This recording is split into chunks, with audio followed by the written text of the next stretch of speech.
오늘은 홍해를 하나님의 능력과 은혜로 무사히 건너고 진심으로 하나님을 찬양한 직후 이 출애굽기 15장 후반부에서 17장 초반부에 이르는 내용에서 어떤 일이 일어났는지 하는 것을 살펴보려고 합니다.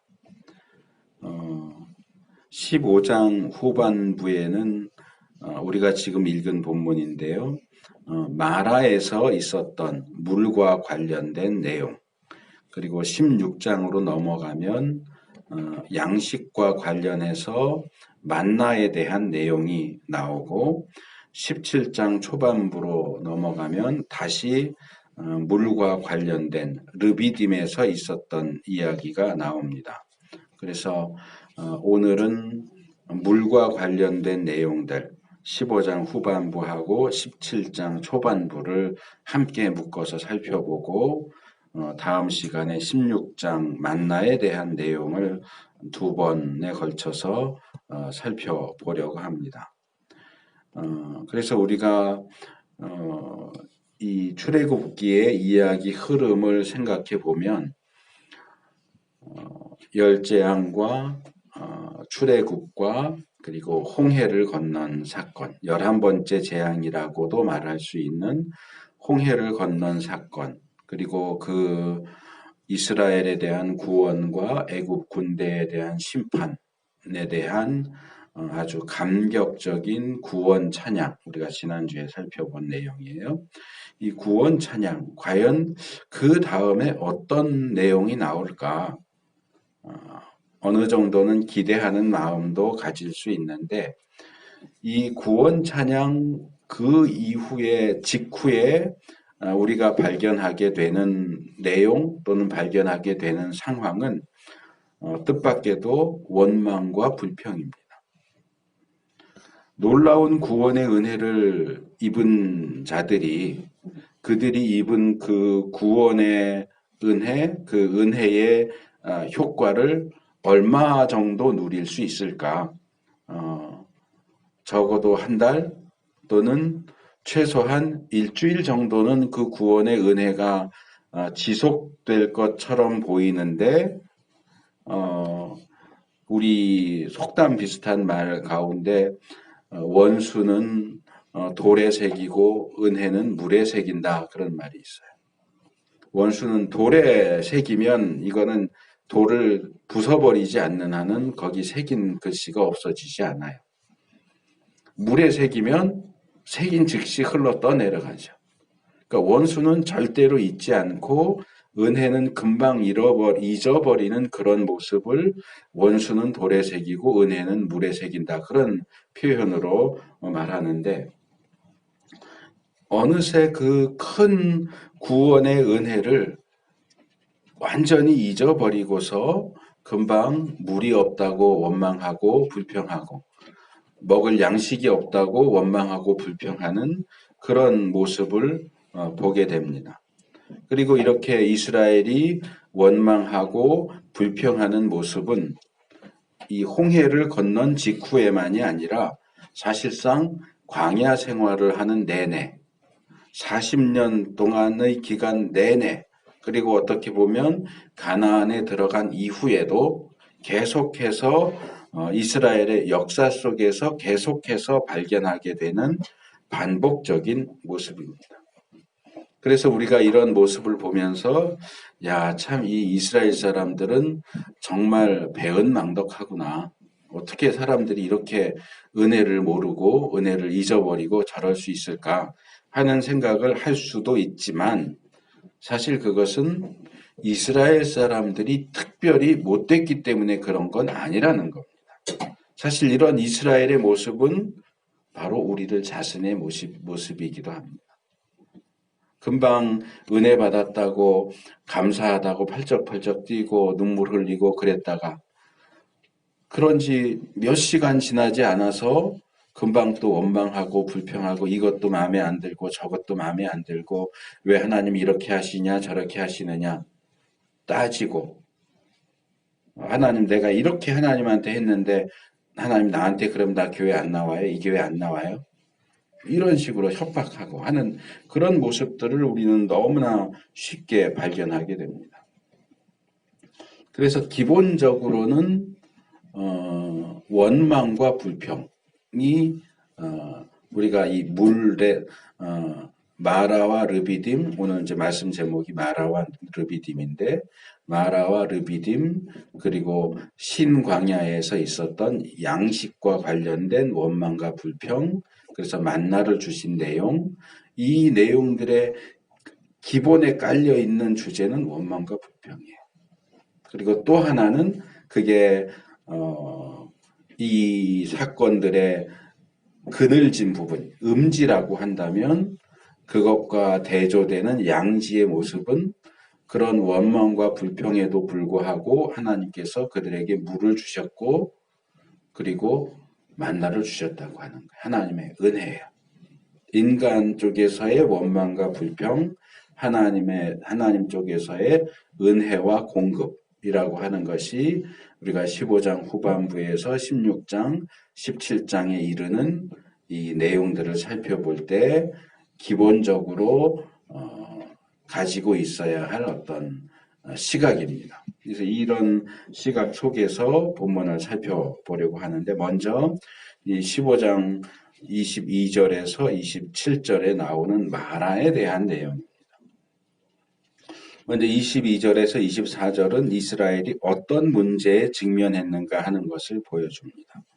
22절을 보면 이제 홍해를 건너서 하나님을 찬양하고 이렇게 좀 진영을 추스른 이스라엘 백성이 수르 광야로 들어가서 사흘 동안 이동을 했다 하는 내용이 나옵니다. 그런데 제가 지난번에 출애굽한 이스라엘이 가나안 땅으로 갈 수 있는 경로가 사실상 두 개밖에 안 된다고 말씀을 드렸어요. 지중해 해변길, 블레셋이 살고 있는 해변 쪽을 따라서 북서쪽으로 진행하는 비아 마리사라고 하는 해변길이 있고 북동쪽, 동북쪽으로 이렇게 올라가게 되는 킹스 하이웨이, 왕의 대로라고 하는 게 있어요. 근데 이제 이들이 왕의 대로 방향으로 진행을 했다 하는 것을 말씀을 드렸는데 이게 왕의 대로 하이웨이, 고속도로 뭐 이런 식으로 생각할 수 있지만 우리 시대의 고속도로가 아니에요. 그냥 좀 다니기 쉽도록 길이 나 있다는 얘기지 우리나라처럼 차 타고 고속도로를 달리다 보면 화장실 가고 싶고 배고프고 그러면 휴게소 들려서 화장실도 들리고 우동도 사 먹고 그럴 수 있는 길이 아니라는 거예요. 그냥 길만 나 있어요. 그리고 대부분이 황무지예요. 그래서 여기 지적하는 건 뭐냐? 수르 광야로 들어가서 사흘을 행군했는데 물을 찾을 수가 없었다는 거예요. 자, 사흘을 행군을 하는 내내 물을 찾을 수 없었던 이스라엘이 어떻게 했을까요? 어떻게 했다고 나옵니까?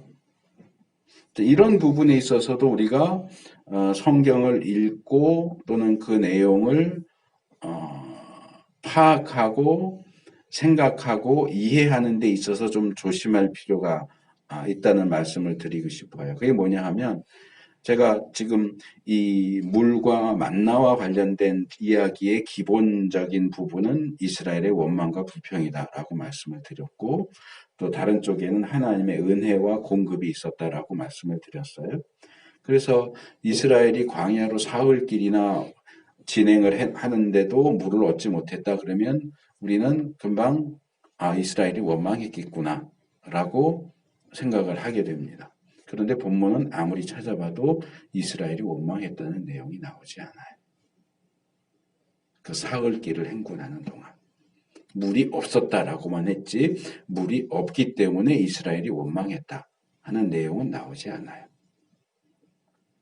아마도 이제 본문이 제시하고 있지 않는 어떤 행간을 읽어본다면 그래도 사흘 전에 그들은 홍해에서 놀라운 구원을 경험했고 하나님을 찬양했고 했던 그 은혜의 경험, 은혜의 체험 때문에 사흘 지내오는 동안 물을 찾지 못했어도 원망하거나 불평하지 않으려고 노력했을 겁니다. 그 부분에 있어서 우리가 쉽게 이스라엘 원망했어, 불평했어. 우리가 성경에 나오는 내용들, 인물들 또는 우리 주변에 있는 사람들 또는 우리 자신에 대해서도 이렇게 성급하게 판단하지 않도록 조심할 필요가 있어요. 본문이 불평했다는 내용을 이야기하지 않는데 우리의 선입견을 가지고 이 사람들은 나쁜 사람들이니까 당연히 불평했겠지. 그렇게 생각하시면 안 돼요. 불평했다는 내용이 나오지 않습니다. 아마 인내했겠죠. 견뎠겠죠. 이제 그래도 하나님이 우리를 인도해 주시니까 참고 가다 보면 물을 주실 거야. 아마 그런 마음으로 버텼을 겁니다. 문제는 이 사흘 동안 물 없이 행군한 그것이 문제가 되는 게 아니고 오히려 물이 있는 마라라는 곳에 도착했을 때 발생했습니다.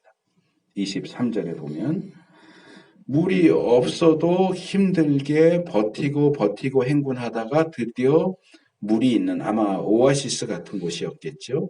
물이 있는 곳에 도착했어요. 얼마나 기쁘고 반가웠겠어요. 막 뛰어가서 물을 마셨는데 물이 써요. 도저히 마실 수가 없어요. 입에는 담았는데 삼킬 수가 없어요. 저도 몇 주 전에 비슷한 경험을 했어요.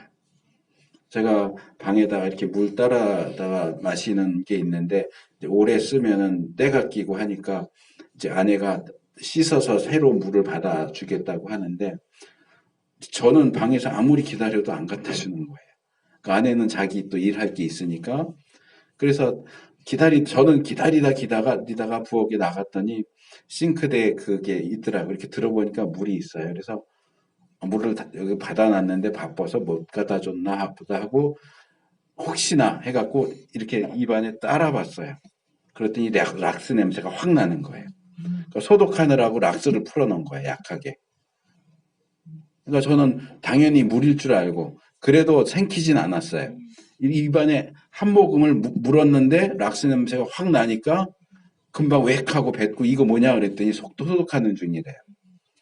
그러니까 아마 이스라엘 백성도 그랬을 것 같아요. 물이 있으니까 딱 떴는데 냄새가 너무 심해가지고 물을 삼킬 수가 없는 거예요. 사흘을 참았는데 드디어 물을 만났는데 먹을 수 없는 물을 만났어요. 드디어 이스라엘 백성들이 화가 터진 거예요. 화가 터지면서 원망과 불평을 시작합니다. 24절로 넘어오면 드디어 분통을 터뜨리면서 왜 우리를 마실 물도 없는 곳으로 인도하느냐. 이 부분에 있어서는 제가 개역 표현에 익숙해서 그런지 세번역의 표현은 뭔가 조금 아쉬워요. 계속 원망하고 불평하는 말도 존댓말로 번역을 해놓고 모세가 화나서 반박하는 말도 다 존댓말로 해놓으니까 이게 조금 그 어떤 분위기가 생각해 보세요. 부부가 서로 막 격렬하게 부부 싸움을 하는데 서로 존댓말로 싸우는 장면을 생각해 보세요. 또는 길에서 차 사고가 나서 서로 누가 잘했느니 못했느니 하고 싸우는데 존댓말로 싸운다. 이러면 이 싸움의 강도가 좀 줄어들죠. 낮아지죠. 그렇게 격렬하게 싸우는 것처럼 보이지 않아요. 우리가 무엇을 마신단 말입니까? 근데 이제 히브리 표현은 간단해요. 니시테예요. 마는 무엇, what 이시고 니시테는 드링크예요. 뭘 마시라고? 이걸 어떻게 마시냐고 이런 거죠. 아마 말도 짧았을 거예요. 존댓말로 했을 거라고 생각되지는 않아요. 왜 마실 물도 없는 곳으로 우리를 사흘이나 끌고 다니고 그 끝에 물 있는 곳이라고 왔는데 마실 수도 없는 물이 있는 곳으로 우리를 데리고 왔냐 이거죠. 그런데 제가 출애굽 2주 전에 출애굽 상황에 대해서 설명하면서 불기둥과 구름 기둥에 대한 내용을 이야기한 것처럼 이스라엘이 어느 행로로 행군을 할 건지를 결정한 것은 모세가 아니에요. 하나님이에요. 하나님이 이스라엘 앞에 낮에는 구름 기둥으로 밤에는 불 기둥으로 어느 쪽으로 진행을 할 건지 어디서 휴식을 할 건지 불 기둥과 구름 기둥으로 인도하셨어요. 거기 뭐 글씨로 하신 것도 아니고 불 기둥 구름 기둥이 움직이면 그냥 불 기둥 구름 기둥 따라가는 거예요. 그게 멈춰 서면 자기들도 거기서 이제 멈춰서 있는 거예요. 하루를 멈출지 이틀을 멈출지 일주일을 멈출지 몰라요. 그냥 기둥이 멈춰 있으면 자기들도 멈춰 있는 거고 기둥이 움직이면 자기들도 따라가는 거예요. 그럼 모세가 기둥을 움직인 게 아니잖아요. 하나님이 불기둥과 구름 기둥을 통해서 이스라엘을 인도하셨는데 그러면 사흘 동안 물도 없는 광야길로 인도한 게 누구예요? 하나님이에요. 그리고 그 물 없는 사흘길 끝에 마실 수도 없는 이 마라로 인도한 건 누구예요? 그것도 하나님이에요. 근데 그들은 모세를 왜 하나님 우리를 이런 데로 인도하셨어요? 하나님을 원망하진 않아요. 아마 무서워서 그랬겠죠.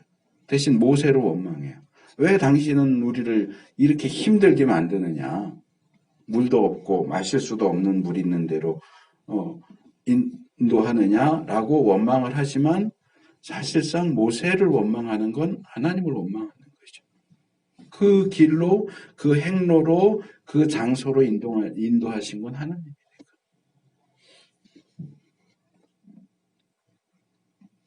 25절에서 27절을 보면 이 문제를 어떻게 해결하는가 하는 내용이 나옵니다.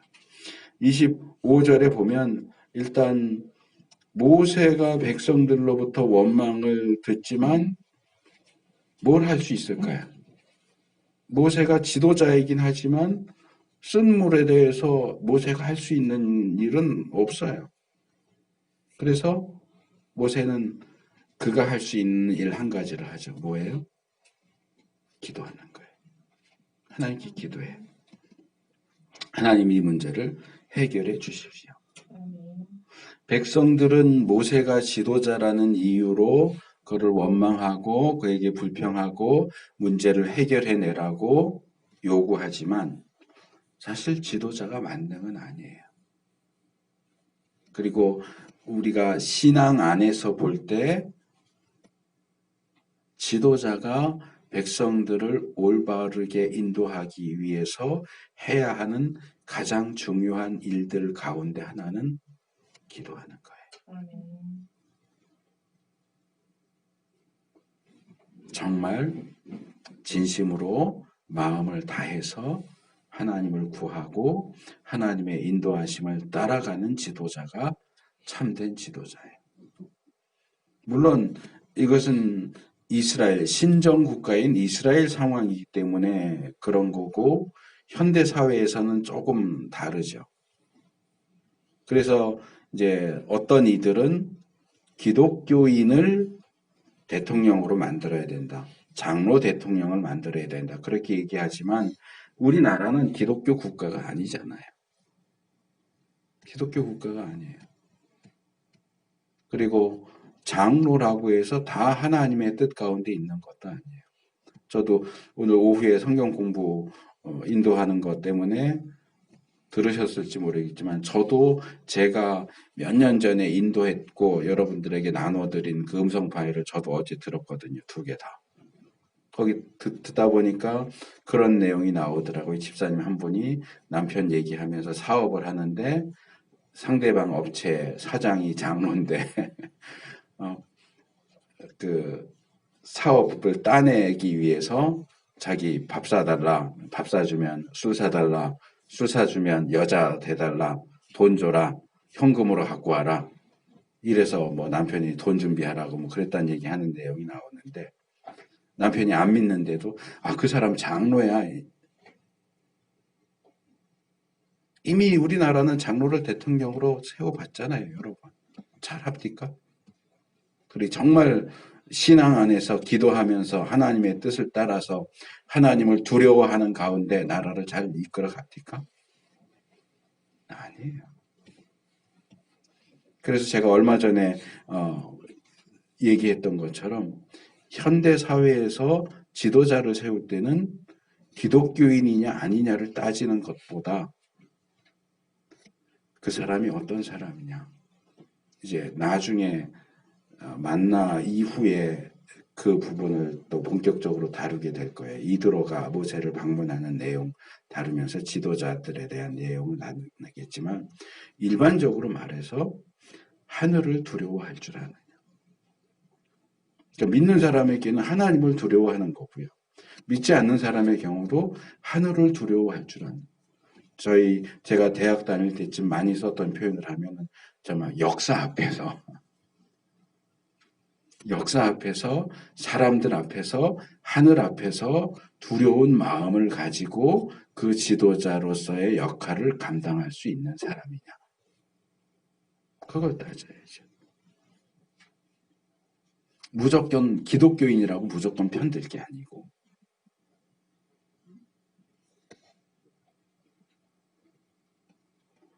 그래서 모세가 기도했을 때 하나님께서 모세에게 어떤 나무인지는 몰라요. 어떤 나무를 지시하셨고 그 나무를 아마 잘라서 꺾어서 그 쓴 물에다가 던졌더니 물이 단물로 변했다.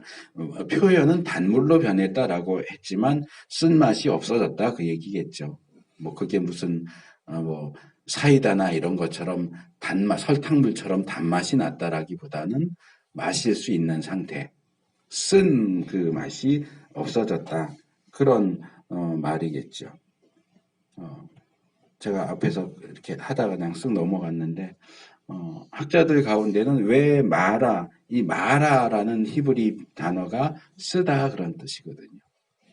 그러니까 여긴 쓴 물이 있는 곳이야. 그런 의미에서 마라 이렇게 붙였는데 왜 마라에 물이 쓸까에 대해서 학자들이 보통 얘기하는 것은 그 지역이 이 온천지대가 아니었겠느냐. 그래서 아마 물에 유황 성분이 섞여서 물이 썼을 거다 그렇게 얘기해요. 뭐 확실한 건 아니지만 그럴 가능성이 높아 보여요.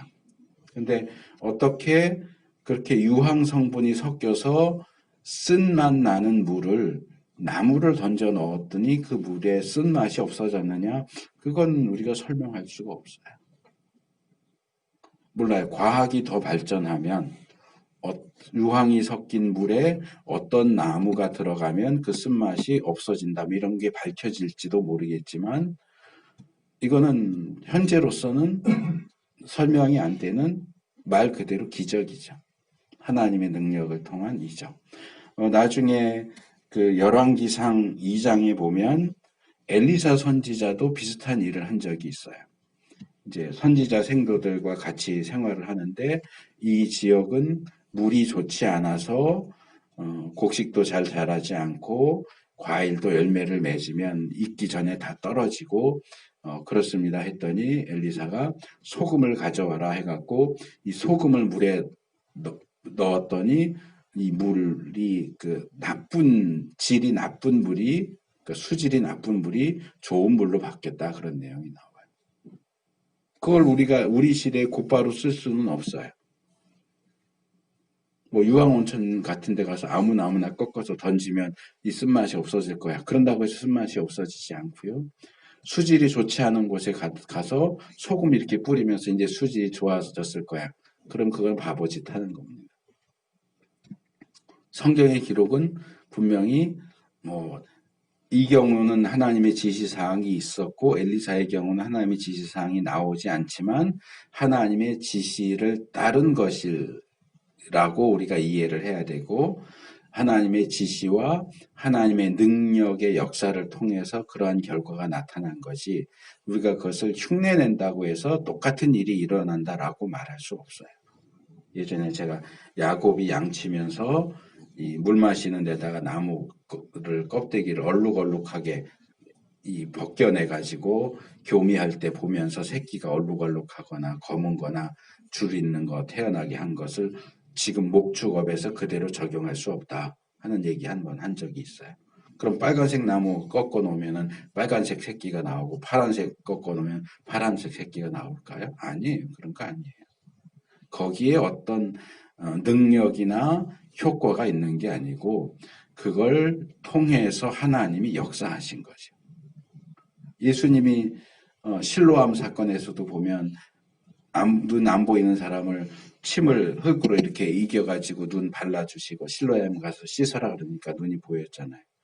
그럼 안과 의사 다 필요 없죠. 다 침 뱉어서 이렇게 해갖고 저도 지금 왼쪽 눈이 거의 안 보이는 상태인데 그럼 저도 침 뱉어서 자꾸 바르면 낫겠네. 안과 갈 필요 없잖아요. 그건 그 상황에서 특별히 적용된 거고 하나님의 역사를 통한 결과지 우리가 그 외적으로 드러난 행동을 따라한다고 해서 그게 그대로 되는 게 아니라는 거예요. 여리고성 무너뜨린다고 빙빙 도는 것, 땅 밟기 하는 것도 마찬가지예요. 그런 부분에 있어서 우리가 오해하거나 속지 않도록 그 상황에서는 하나님이 그런 도구들을 사용하셨다. 이렇게 이해하고 넘어가야지 지금도 그렇게 하면 똑같이 그런 일이 일어나. 이렇게 하면 안 돼요. 물론 지금도 하나님이 원하시면 하나님이 원하시고 하나님이 역사하신다면 그런 일이 일어나겠죠. 그러나 누가 알겠어요, 그거를. 그렇게 해서 이 쓴 물에서 쓴 맛을 제거해서 마음껏 물을 마시게 해주신 하나님께서 25절 하반절에서 이런 말씀을 하십니다. 마라에 대해서 설명을 하면서 주님께서 그들에게 법도와 율례를 정하여 주시고 그들을 시험하신 곳이 바로 이곳이다. 라고 설명을 하죠. 자, 뭐예요? 이스라엘을 홍해에서 사흘 동안 물을 찾을 수 없는 길로 인도해 오시. 하나님이면 얼마든지 물이 있는 곳으로 인도해 오실 수도 있어요. 또 물이 없는 곳으로 인도하셨어도 필요하다면 어디서든지 물이 솟아나게 하실 수도 있었을 거예요.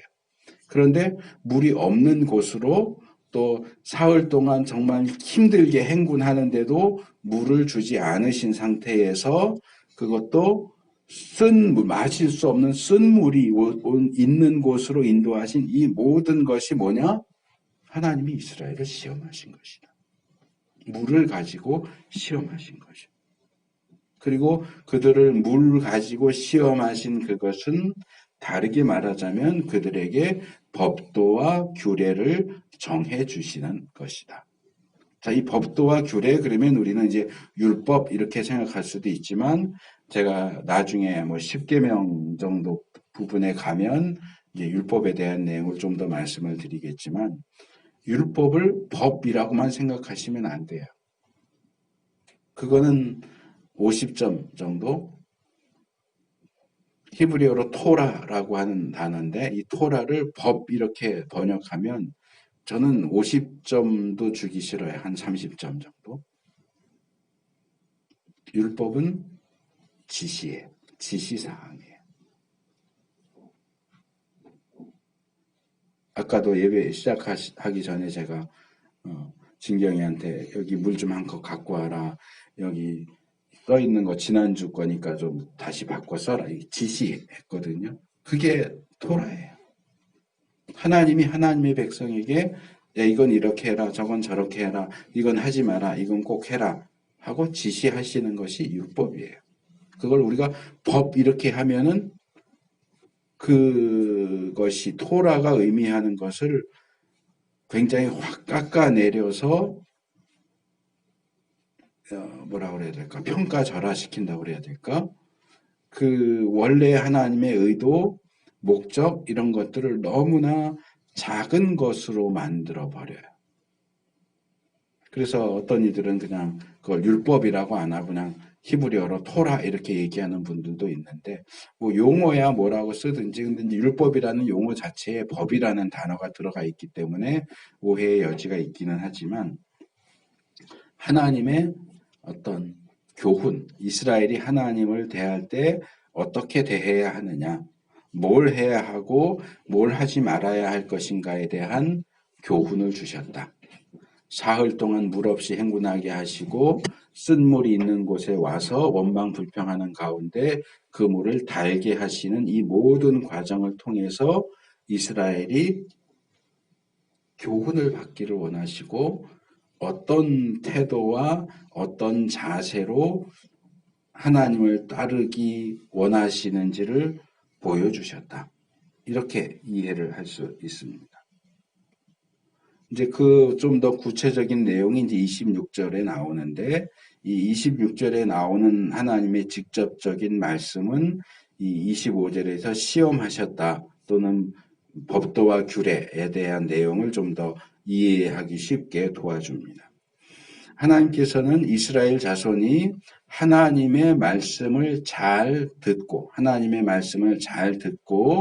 하나님이 보시기에 옳은 일을 하고 하나님의 명령에 순종하고 하나님의 규례를 모두 지키면 네 가지로 나왔죠. 하나님 말씀을 잘 듣는 것, 하나님 보시기에 옳은 일을 하는 것, 하나님의 명령에 순종하는 것, 하나님의 규례를 지키는 것. 근데 네 가지지만 사실은 묶어서 말하면 하나예요. 뭐예요? 말 잘 들으라는 거예요. 하나님 뜻대로 살라는 거예요. 하나님이 명령하신 대로 그렇게 살고 생각하고 말하고 행동하라는 거예요. 그러면 이집트 사람에게 내린 어떤 질병도 너희에게는 내리지 않을 것이고 내가 너희를 치료하는 하나님이 되겠다. 이 물을 치료한 것처럼 쓴 물을 단물로 막 바꾼 것처럼 너희에게 질병도 내리지 않겠지만 혹시 질병이 온다고 해도 그 질병을 치료해 주는 하나님이 되겠다. 그럼 이게 뭘까요?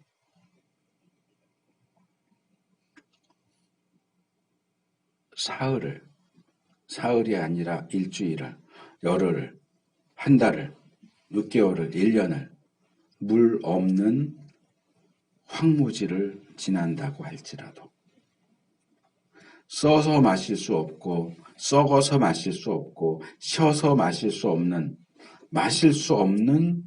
물을 만나게 됐을 때라도 하나님의 말씀에 순종하면 그 모든 것이 변하여 선이 될 것이다. 이것이 마라를 통해서 주시는 교훈이고 법도교 규례예요. 너희는 너희 힘든 것만 생각하시. 물 없다고. 물은 있는데 마실 수 없다고. 그것 때문에 그 원망하고 불평하지만 너희가 하나님만 바라봐라. 하나님 말씀, 하나님의 원칙만 따른다면 그 모든 문제를 하나님이 해결해 주신다. 이게 마라가 주는 교훈이에요. 이 쓴물을 고친 것처럼 내가 너희도 고쳐주겠다.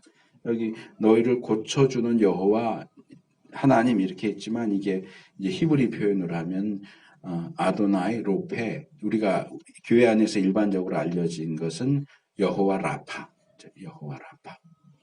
치료하시는 주님, 너희를 치료하시는 여호와 하나님. 몇 개가 나왔었죠. 아브라함이 이삭을 바치는 장면에서는 여호와 이레. 보통 여호와께서 준비하신다 이렇게 알려져 있지만 히브리 표현은 그 뜻이 아니에요. 여호와께서 나타나시리라. 이게 정확한 뜻이에요. 여호와 이레, 또 여호와 라파. 이제 뒤로 가면 이제 아말렉과 전쟁하는 가운데 여호와 니시가 나와요. 나의 깃발이 되신 하나님, 승리하게 해주시는 하나님. 기도원 이야기 가면 여호와 샬롬, 평강이신 하나님. 에스겔서에 가면 여호와 샴마, 거기 계시는 하나님. 이제 하나님의 별명 같은 호칭들이 이 이스라엘 역사 속에서 이런저런 사건들 가운데서 하나님이 어떤 분이신지를 제시해 주시고 그것을 요약적으로 표현해 주는 하나님의 이름이 나오는데 우리가 이제 두 번째 하나님 그 별명 여호와 이레에 이어서 여호와 라파라고 하는 이름을 계시하시는 것을 볼 수 있습니다. 근데 여기 이 내용도 뭐 그런 분들이 많지는 않겠지만 근데 꼭 있어요. 그런 분들이 꼭 있기 때문에 제가 좀 더 지적해서 말씀드리고 싶은 건데 너희가 내 말을 잘 듣고 지키면 너희에게는 질병을 주지 않겠다. 이런 말씀을 포괄적인 의미로 읽어야지 문자적으로 읽어서 우리가 하나님 잘 믿으면 질병에 걸리지 않아 이렇게 주장하면 안 돼요. 누가 하는 것처럼 기도 열심히 하게 하고 할렐루야 100번 하면 코로나도 안 와 이런 식으로 주장하면 안 된다고요.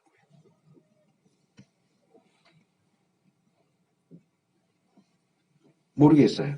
만일 문자 그대로 여기 나와 있는 대로 하나님의 말, 옳은 일, 명령, 규례 중에 단 하나도 어김없이 지킨다면 모든 질병에서부터 자유로울 수 있다라고 말할 수 있을지 모르겠어요.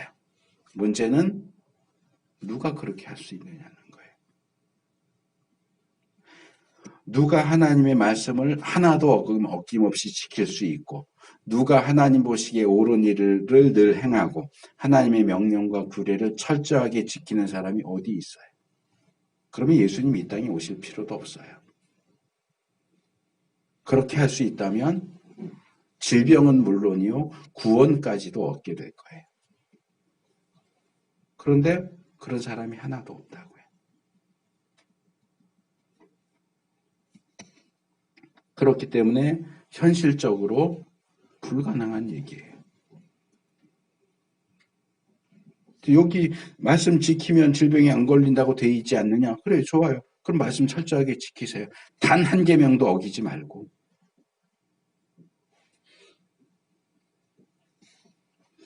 예수님을 찾아온 율법사가 선생님 뭘 해야 영생을 얻을 수 있습니까? 그럴 때 예수님이 누가복음 10장 25절에서 28절 그 부분에 보면 율법을 행하라 하셨어요. 율법을 행해서 구원받을 사람이 있어요? 없어요? 없다고요. 그 말씀에 기초해서 예수님도 예수님 믿는 것 외에 구원받을 수 있는 방법을 얘기하셨어. 우리 예수님 믿지 않아도 율법 지키면 구원 얻을 수 있어. 주장은 할 수 있을지 모르지만 율법 지켜서 구원받을 수 있는 사람이 전체 인류 역사를 통해서 한 명도 없단 말이에요. 그럼 그건 구원받을 수 있는 방법이 아닌 거예요.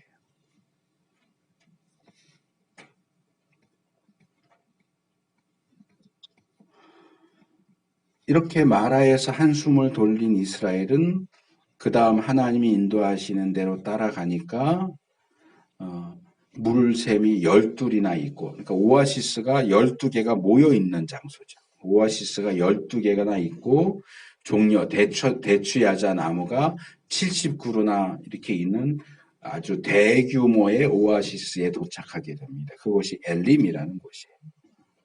그래서 거기서 그 물 곁에 장막을 치고 이 풍부한 물을 만끽할 수 있었습니다. 그래서 하나님께서 힘들고 어려운 상황에서도 하나님과 그분의 말씀을 철저하게 따른다면 결국 좋은 곳으로 인도해 주신다 하는 교훈을 주시죠.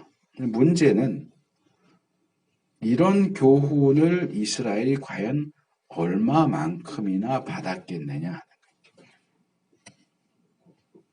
제대로 교훈을 받았겠느냐.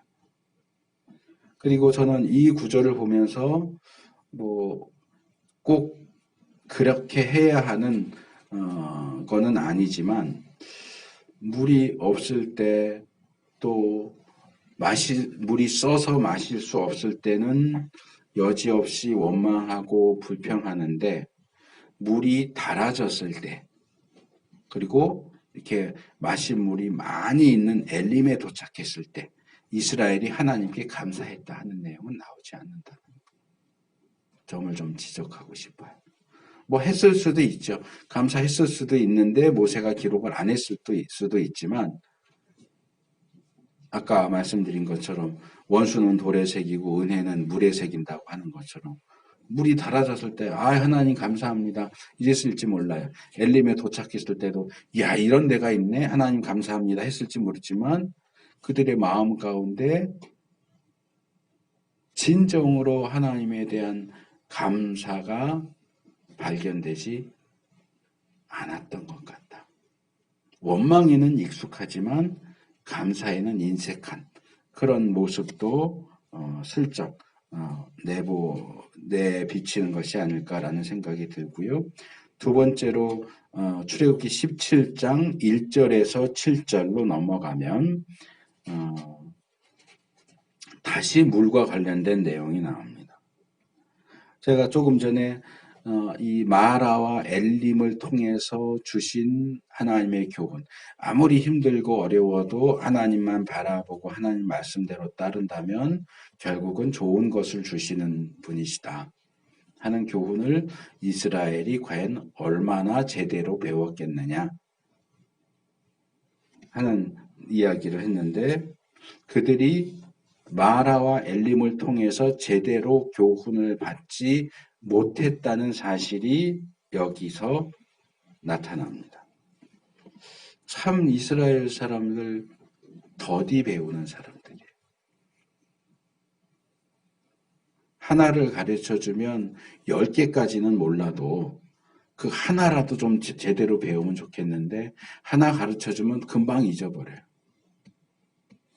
그 다음날 두 개째를 가르쳐줘야 되는데 두 개째 가르치려고 전날 가르쳤던 첫 번째 거 물어보면 글쎄요. 그게 뭐였더라? 이래요. 열흘이 지나면 10개를 배워야 되는데 열흘이 지났는데도 하나도 못 배워요. 가르치긴 계속 가르쳤는데. 근데 아까도 말씀드린 것처럼 그게 이스라엘만 그런 게 아니라는 거죠. 우리가 그래요. 제가 종종 지적하는 것처럼 기도할 때 하나님 축복해 주세요. 쓰지 마세요. 그렇게 얘기해도 계속 써요. 그러니까 습관이 돼서 자기도 모르게 쓰는 거예요. 일부러 이거 쓰지 말라고 했는데 그래도 난 쓰겠어 하고 쓰는 거라고 생각되진 않는데 그냥 습관이 돼서 계속 써요. 저하고 진경이하고 한번 그거 갖고 일이 있었는데 진경이는 그건 고쳤더라고요. 기도할 때 가끔 하나님을 당신 이렇게 불러요. 하나님 당신 그렇게 하면 안 된다고. 한번 싸웠어요. 왜 안 되냐요. 국어사전 찾아보라고. 하나님한테 당신 그러는 거 아니라고.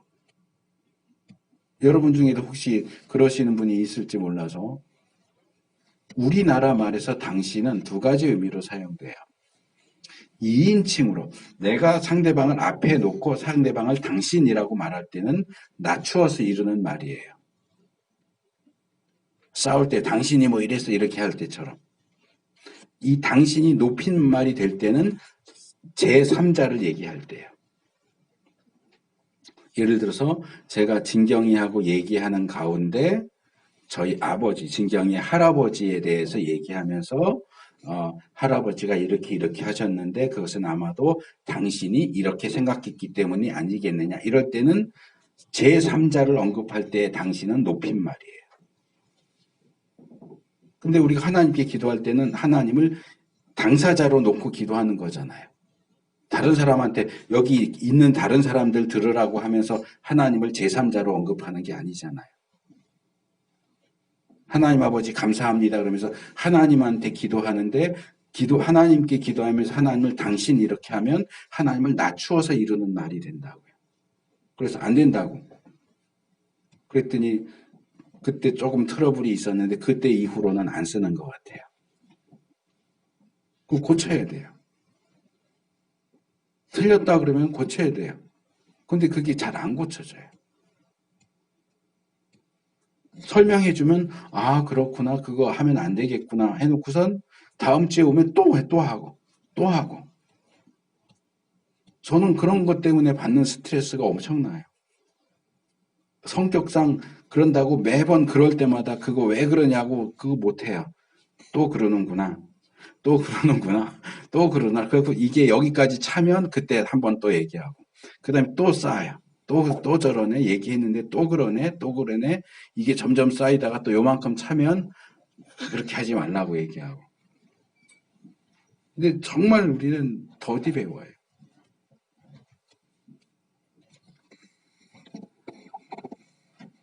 그러니까 좀 이런 배움에 있어서는 정신을 좀 똑바로 차리고 이게 옳은 건지 그런 건지 해도 되는 건지 하면 안 되는 건지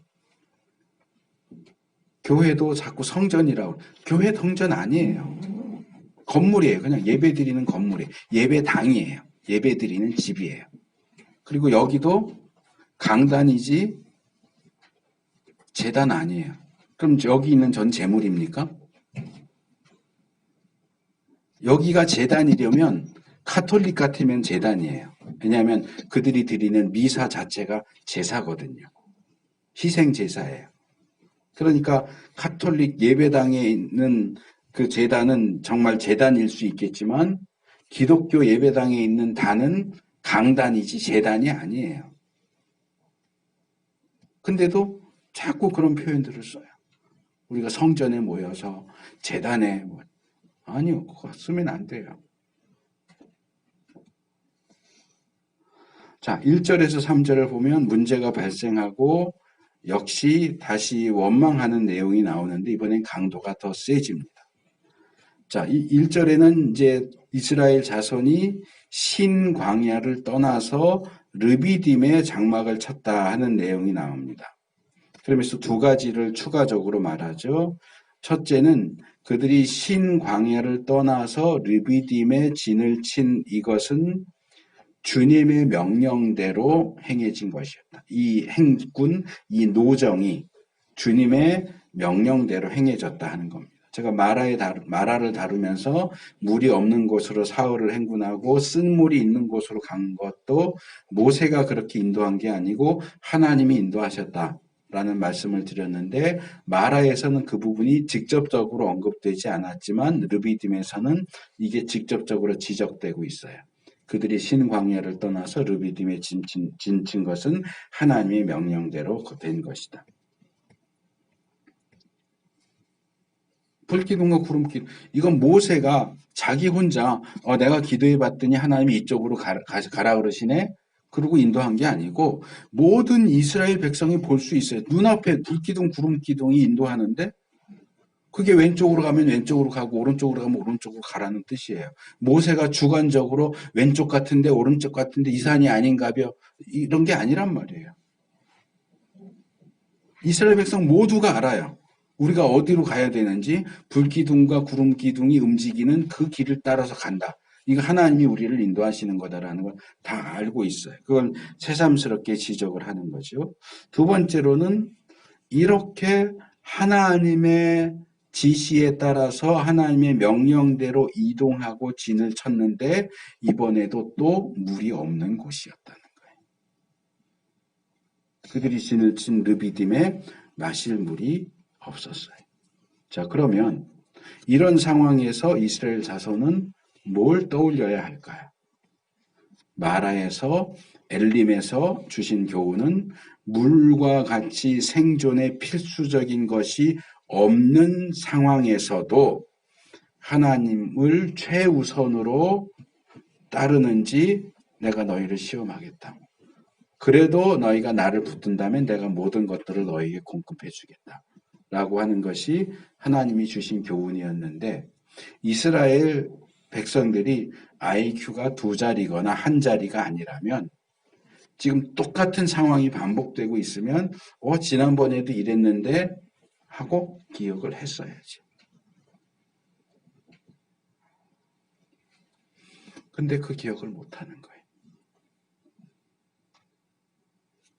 그런데잖아요. 물고기 기억력이 3초래요. 그래서 물고기가 친구들한테 막 따졌어요. 친구들이 머리 나쁘다고 막 욕하고 놀리니까 야 니들 왜 나한테 그럴 수 있어 막 떠들다가 3초 지나니까 자기가 왜 화냈는지를 또 잊어버린 거야. 그리고 또, 야, 니들 왜 나한테 어떻게 그럴 수가 있어? 그래 놓고 왜 그랬는지는 기억을 못 해. 계속 무한 반복. 3초. 비슷해요. 왜 이렇게 비슷한 상황에서 비슷한 일이 일어나는지, 왜 하나님이 이런 비슷한 상황 속으로 우리를 인도하시는지 생각을 해야 될 거 아니에요. 하나님의 의도가 무엇인지, 하나님의 뜻이 뭔지 생각하고 이 상황에서 우리가 어떻게 반응해야 되는지를 생각해야 되는데 아무 생각이 없는 거예요. 근데 교회에서 사역하다 보면 정말 아무 생각 없는 사람들이 너무 많아요. 그래서 목사가 신자들에게 그런 표현을 쓰는 거는 좀 그렇긴 한데 정말 아무 생각이 없어. 자, 이스라엘이 어떻게 반응합니까? 마라에서 그들은 모세를 향해서 원망만 했어요. 본문을 자세히 보시면 원망했다라고만 돼요. 나오는데 여기 르비딤에서는 원망했을 뿐만 아니라 17장 3절에 모세에게 대들기까지 했다 그랬어요. 대들기까지 했고 여기 대들었다라는 말은 사실은 싸웠다 그런 뜻이거든요. 모세와 싸우자고 덤벼들면서 얼마나 격렬하게 얼마나 화가 나서 모세에게 대들었는지 심지어 모세를 돌로 쳐서 죽이려고까지 했다. 17장 4절에.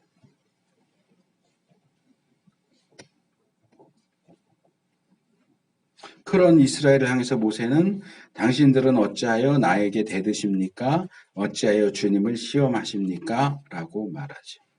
여기 대든다 하는 말은 좀 전에 말씀드린 것처럼 붙잡다, 말다툼하다, 싸우다 그런 뜻이에요. 그래서 대든다보다는 싸운다가 좀 더 나은 번역이 되겠고 여기 시험한다는 건 제가 여러 차례 말씀드렸지만 시험하다, 모험하다, 입증하다 그런 뜻이에요.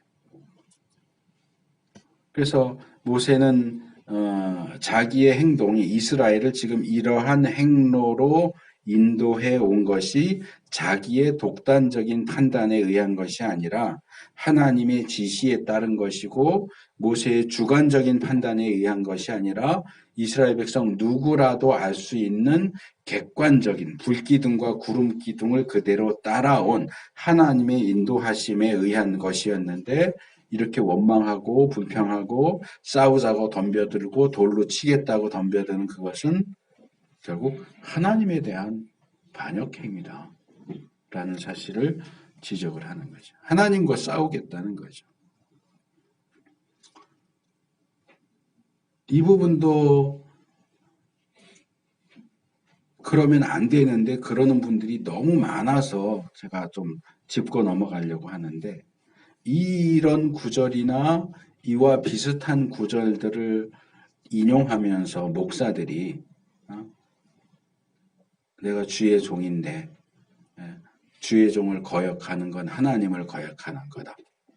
그렇게 얘기하는 제 친구 지금 목사 됐겠죠. 전도사 대학 다닐 때 같이 다니던 친구인데 그 친구가 종종 장난삼아 얘기해 자기 교회 왔던 부흥 강사 목사가 했던 얘기를 종종 우스갯거리로 삼아서 얘기했던 적이 있어요. 주의 종을 박대하면 객사하리라. 요즘에는 그런 사람 별로 없을 텐데 예전에 많았어요. 제가 어릴 때는. 목사한테 함부로 말하고 대들고 욕하고 불순종하면 객사한다. 이런 구절들의 근거에서 그런 주장하는 사람들이 꽤 있었는데 아니에요. 내 말을 안 듣는 거는 하나님 말씀을 안 듣는 거야. 내가 뭐 하자고 그러면은 아멘 하고 따라와야지. 아, 목사님 그건 좀 이상한데요. 그건 안 되겠는데요. 그러면 객사하리라. 아니요. 그렇지 않아요.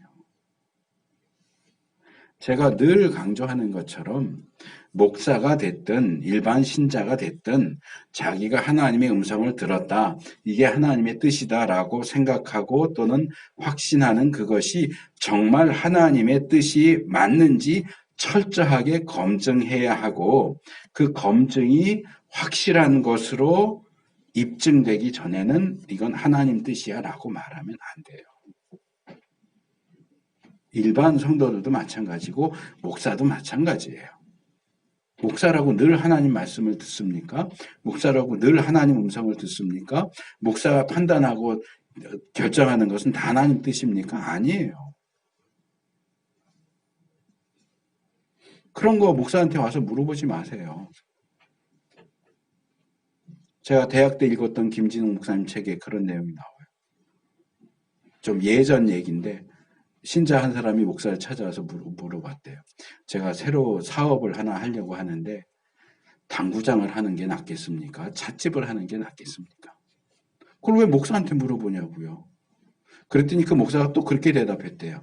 가만히 생각을 하더니 당구장을 하는 게 낫겠다고. 왜요? 찻집은 동양적인 거고 당구장은 서양에서 온 거니까 그게 아무래도 기독교적이지 않겠냐고. 무슨 헛소리를 하는 거냐고요.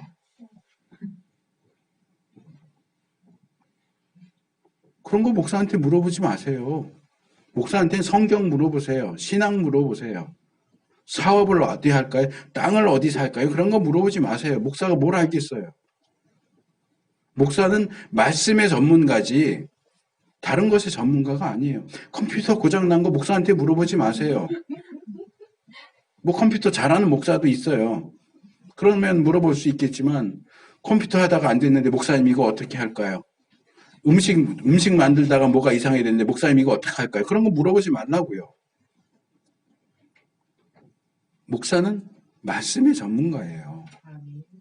말씀에 대한 건 물으세요. 신앙의 전문가예요. 신앙에 대한 건 물으세요. 목사가 만능인 것처럼 무슨 하나님처럼 모든 걸 다 알고 있는 사람 아니에요. 그렇지 않아요. 하나님의 뜻이 확실하지 않은데도 그게 하나님의 뜻이라고 주장하고 누군가 다른 사람을 푸시하고 압력을 넣는다면 그 사람은 거짓 선지자예요.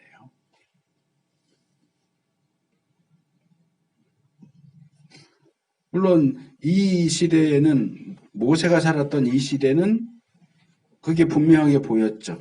이 왼쪽으로 갈까 오른쪽으로 갈까 눈에 보이는 구름 기둥과 불 기둥의 움직임만 따라가면 되니까 모세의 해석도 필요하고 불 기둥이 왼쪽으로 움직이면 왼쪽으로 가면 돼요.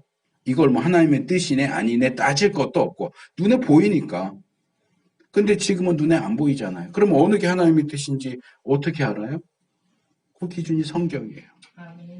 성경에 나와 있는 하나님의 성품, 하나님이 일하시는 방식, 성경적인 원칙에 따라서 이게 하나님이 말씀하시는 것인지 하나님의 뜻인지 이걸 분별을 해야죠. 목사가 얘기하는 것도 베레아 사람들이 했던 것처럼 바울 얘기도 이게 정말 그러한가 하여 성경을 참고했다 하는 것처럼 목사가 얘기하는 것도 정말 그러한가 하여 성경을 참고하면서 판단하셔야 돼요. 근데 또 성경이 기준이다 그렇게 얘기하면 또 이렇게 얘기하는 분들이 있어요. 근데 성경 해석도 다 제각각이잖아요.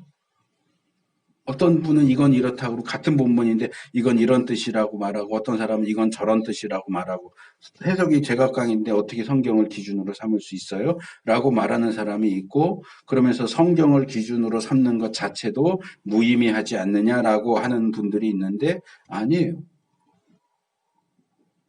하나님은 우리에게 수수께끼로 가득 차 있는 책, 난수표같이 암호로 되어 있는 책을 주신 게 아니잖아요. 거기에는 보편적이고 객관적이고 올바르고 건전한 해석이 분명히 존재합니다. 신학에서 말하는 역사적이고 문법적이고 신학적인 해석을 통해서 발견할 수 있는 보편적이고 객관적이고 건전한 해석이 분명히 있어요. 그걸 따르면 되는 거예요. 그걸 이상하게 비틀어서 자기가 주장하는 것을 지지하도록 성경을 비틀어 짜고 성경에게 폭력을 가하고 성령에게 고문을 가해서 이상한 주장을 하는 게 아니고, 그러니까 베레아 교인들이 했던 것처럼 하나님의 백성들이 성경을 열심히 상고하면 아, 이게 이런 뜻이구나 하고 알 수 있는 그 보편적인 기준에 따라서 판단하시면 돼요. 그걸 인정하지 않는 사람은 자기의 주장을 성경 위에 올려놓는 사람이에요. 자기의 주장을 하나님 위에 올려놓은 사람이에요. 자, 3절에는 이스라엘 자손이 모세를 원망하면서 하는 말이 나오죠.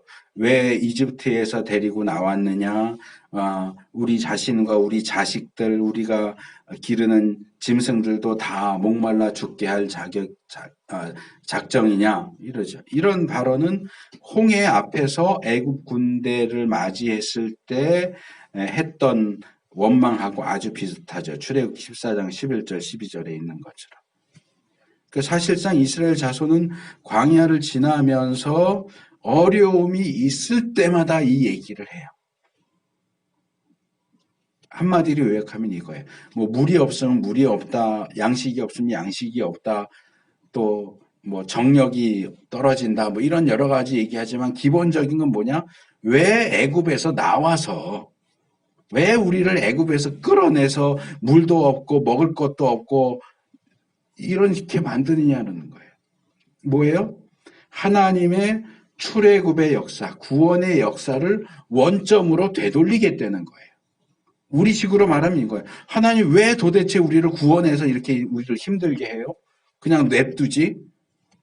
우리 구원하지 말지. 왜 구원해갖고 우리를 일요일 날도 좀 쉬고 싶은데 예배드리러 나가라 그러고 낯을 돈도 없는데 자꾸 헌금하라 그러고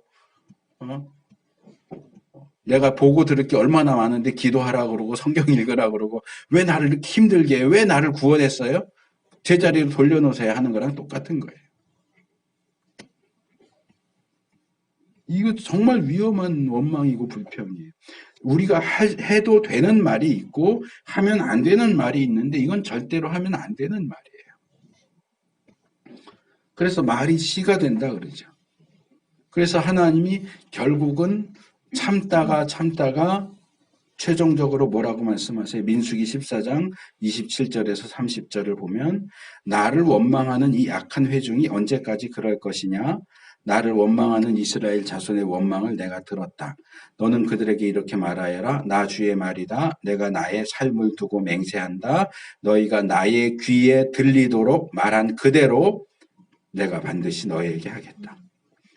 너희 가운데 20살이 넘는 사람으로 인구조사를 받은 모든 사람들, 곧 나를 원망한 사람들은 이 광야에서 시체가 되어 뒹굴게 될 것이다. 나는 너희에게 땅을 주어 살게 하겠다고 손을 들어 맹세하였다. 그러나 이제 너희는 그 땅으로 들어가지 못할 것이다. 다만 여분네의 아들 갈렙과 눈의 아들 여호수아만이 들어갈 것이다. 그래? 원망해? 그래, 너희들 원망은 그대로 해줄게. 이렇게 사느니 죽는 게 낫지요. 그래? 그럼 죽어.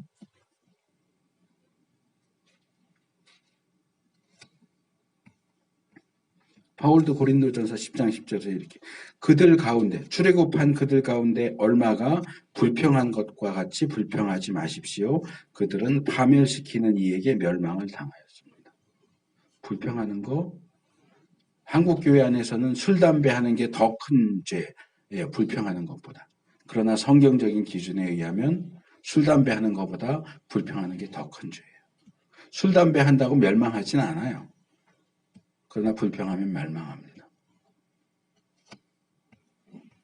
자, 이 과정에서도 모세는 하나님 앞에 이 문제를 가지고 나가서 부르짖죠. 모세의 이런 모습이 무능력하게 보일 수도 있지만 아까도 지적했던 것처럼 이건 지도자들이 취해야 하는 가장 모범적인 모습입니다. 그 모든 상황을 하나님 앞에 내놓고 하나님께 해결해 달라고 기도하죠. 그래서 하나님께서 이 상황을 어떻게 해결해야 될지 지시하시는 내용이 5절과 6절에 나옵니다. 첫째, 모세를 돌로 쳐서 죽이려고 하는 이스라엘 백성 앞을 지나가라 말씀하세요. 그러니까 아마 지금 모세를 한 군 가운데 놓고 이스라엘 백성들이 삥 둘러서서 돌 들고 지금 쳐 죽이려고 하고 있는 그 상황에서 그들 앞을 빠져나와라 그 얘기죠. 이제 도망쳐도 모자랄 판에 그들 앞을 이렇게 통과해서 나오라라고 하는 말씀은 우리가 그냥 보면 뭐 눈에도 들어오지 않고 특별한 의미도 없는 것처럼 보일 수 있는데 저는 모세가 이 말씀에 순종하기 위해선 굉장히 큰 용기가 필요했다고 생각을 해요. 비슷한 상황이 신약에 나와요. 누가복음 4장 16절에서 30절. 예수님이 공생애를 시작하던 초기에 고향에 돌아가서 이사야서 말씀을 읽고 이 말씀이 오늘 성취됐다라고 말씀을 하세요. 그랬더니 고향 사람들이 야, 저 예수 우리가 다 아는데 이 마리아네 집 큰아들 아니야? 동생들도 다 여기서 지금 살고 있는데 뭐 어디서 공부 배운 적도 없고 이랬는데 뭐 잘난 척하고 저래 하면서 사람들이 싫어하고 반발하죠. 그래서 선지자가 고향에서 대접받지 못한다는 것, 자기 백성보다 이방인들이 더 구원과 생명을 얻었던 구약의 얘기를 하니까 이 사람들이 화가 나서 예수님을 붙잡아서 끌고 가요. 이 동네가 세워진 아마 높은 곳이었던 것 같아요. 그래서 절벽으로 끌고 가서 예수님을 이 절벽 밑으로 밀어서 떨어뜨려 죽이려고 그래요.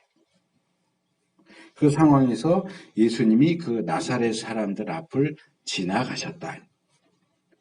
그냥 지나가셨다 그러니까 우리는 지나갔나 보다 하는데 이게 아니에요. 이제 뭐 생명의 위협을 받는 상황에서 그들 앞을 당당히 지나간 거예요. 저는 모세가 처해 있던 상황도 비슷하다고 생각을 해요.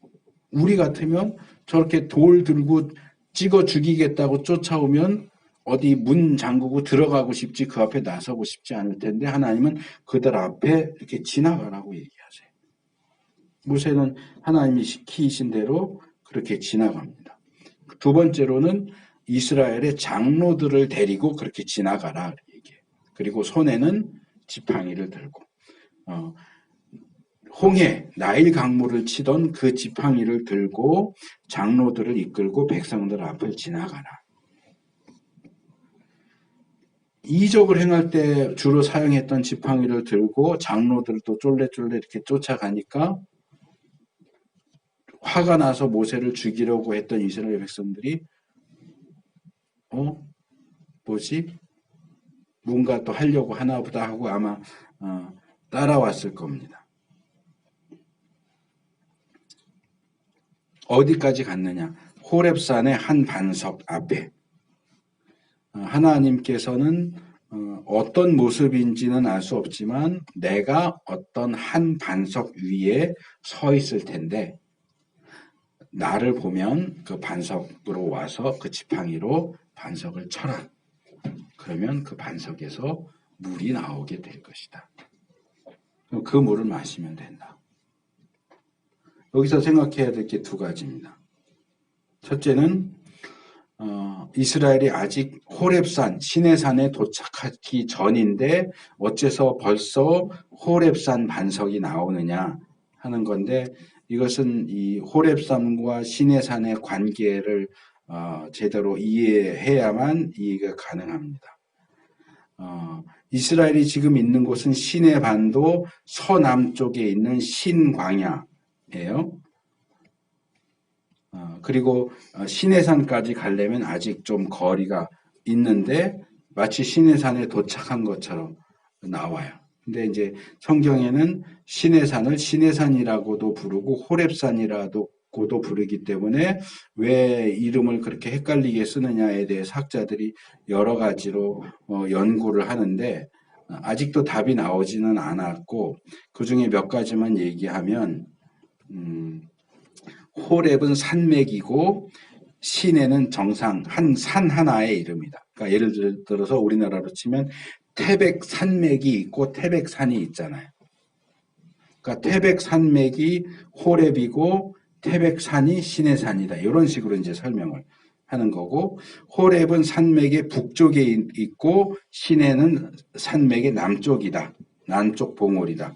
뭐 이렇게 여러 가지로 설명을 하는데 아마도 그걸 감안을 하면 아직 시내산에는 도착하진 않았지만 이 호렙 산맥에 있는 한 바위를 이야기하는 것이다. 이렇게 생각할 수 있고, 둘째로 지팡이로 반석을 치는 행위가 뭐냐. 이건 제가 첫 번째 재앙에서 지팡이로 나일강을 친 것이 이 나일강을 죽이는 행동이다라는 거 설명을 드렸어요. 그래서 이 바위는 고린도전서 10장 4절에 의하면 예수 그리스도예요. 예수 그리스도이신 이 바위를 지팡이로 치는 행동은 예수 그리스도를 죽이는 행동이에요. 그러니까 바위를 지팡이로 치는 행동은 예수님의 십자가의 죽음을 가리키는 거고, 바위에서 물이 나온 것은 십자가에서 죽으신 예수님의 어떤 이 창으로 찔리셨을 때 물과 피가 나왔잖아요. 그래서 예수님의 죽음을 통해서 생명수가 거기서 나오는 것을 상징합니다. 그래서 15장 후반부에는 마사, 이곳의 이름을 마사라고도 하고 무리바라고도 했다. 무리바는 시험했다 그런 뜻이고, 거꾸로 마사는 시험했다라는 뜻이고 무리바는 싸웠다 그런 뜻이에요. 그래서 이들이 하나님과 싸웠고 하나님을 시험했던 곳이다라는 뜻에서 마사와 무리바라는 이름을 지어줍니다. 그래서 흥미로운 것은 마라 사건에서도 그렇고 우리가 다음에 살펴볼 이 만나 사건에서도 보면 물과 만나 양식을 통해서 하나님이 이스라엘을 시험했다라고 하는 내용이 나와요. 그런데 이 무리바는 거꾸로 이스라엘 백성이 하나님을 시험했다라고 하는 내용이 나옵니다. 이 사건을 시편 78편 40절에서 42절에 보면 이스라엘이 광야에서 얼마나 하나님을 반역했고 하나님을 괴롭혔고 하나님을 시험했는지에 대한 이야기를 설명을 하고 있는데, 영어 성경 가운데 킹 제임스 성경은 41절에 하나님의 마음을 상하게 했다라고 되어 있는 부분을 리미티드 이렇게 번역을 했어요. 제한했다. 그러면 여기 나오는 히브리 단어 타바가 슬퍼한다, 상처를 입힌다, 괴롭힌다, 고통스럽게 한다라는 뜻과 함께 한계를 긋다, 제한한다 그런 뜻을 함께 가지고 있는데, 킹제임스 성경 번역자들은 제일 마지막에 나오는 제한하다를 선택해서 하나님을 제한했다. 그래서 우리가 하나님을 제한할 수 있어요.